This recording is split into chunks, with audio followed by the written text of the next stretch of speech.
Hello दोस्तों, मैं हूं डॉक्टर विशाल तिवारी और आज हम बात करने वाले हैं सियाटिक नर्व कंप्रेशन के बारे में, जिसको हम नॉर्मल बोलचाल की भाषा में सियाटिका भी बोलते हैं।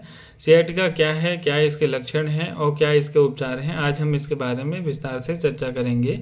बात करते हैं सियाटिका क्या है। सियाटिका हमारे कमर के निचले स्तर में जन्म लेने वाली एक समस्या है, जो कि एक रीढ़ की हड्डी की समस्या है। हमारी रीढ़ की हड्डी के निचले भाग में जो L4, L5 और L5S1 नामक जो हड्डियां हैं, इनमें सबसे ज़्यादा ये कॉमन है। इन हड्डियों के बीच में हमारे एक गद्दीनुमा संरचना होती है, जिसको हम डिस्क बोलते हैं। कई बार दुर्घटना के कारण या कई अन्य कारणों की वजह से जब उस पर अधिक दबाव पड़ता है तो यह हमारे नर्व रूट को टच करती हैं, उस पर प्रेशर डालती हैं, जिसके कारण ये समस्या जन्म लेती है, जिसको हम सियाटिका बोलते हैं। बात करते हैं सियाटिका के लक्षणों के बारे में।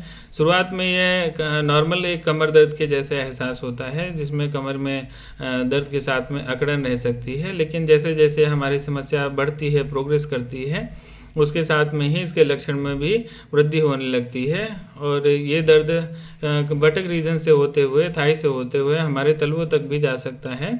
ज़्यादा समस्या के बढ़ने पर हमारे पैर के तलवे में जलन और जलन के साथ में पैर में झंझनाहट का भी एहसास होता है।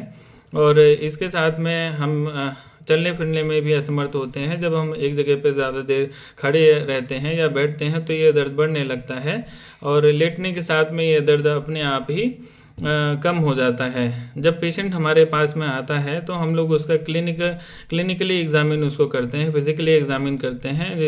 इसमें हम एक टेस्ट करते हैं जिसको SLR टेस्ट बोलते हैं, स्ट्रेट लेग रेंजनिंग टेस्ट करते हैं, जिसमें हम व्यक्ति के पैर को ऊपर उठाते हैं, जिससे हम ये देख सकते हैं कि समस्या का स्तर क्या है और नर्व का इन्वॉल्वमेंट है या नहीं है, इसका हम जानकारी कर सकते हैं।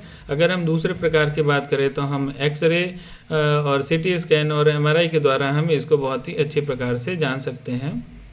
बात करते हैं इसके उपचार के बारे में। तो शुरुआती लक्षणों में तो हम नॉर्मल एंटी इन्फ्लामेटरी मेडिसिन देकर और पेन किलर्स के द्वारा और कुछ सावधानी के द्वारा इसको हम ठीक कर सकते हैं। जब समस्या ज़्यादा बढ़ जाती है तो हम इसको फिजियोथेरेपी के द्वारा हम ठीक कर सकते हैं।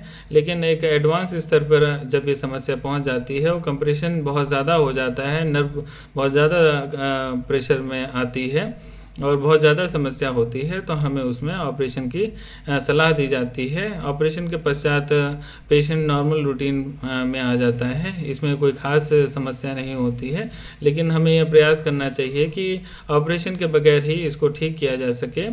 इसके बहुत ही विभिन्न प्रकार के एडवांस उपचार हैं, जिनको अपनाकर हम इस समस्या से पूरी तरीके से ठीक हो सकते हैं।